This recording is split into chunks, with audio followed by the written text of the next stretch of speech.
The GFL-1500 may be used to trace ground faults in systems with some module-level power electronics and rapid shutdown devices. The key is whether the device opens when the inverter is shut off. If the device opens when the inverter is shut off, there's no path for the signal to go through, so the GFL-1500 won't be effective in that type of system.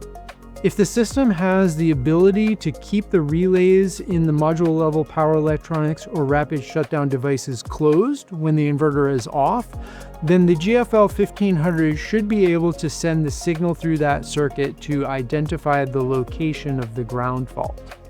Whether it works or not may require some testing on site. It would be good to check with the manufacturer of your module-level power electronics or your rapid shutdown devices to see how they'll interact with the GFL-1500 before you do any testing.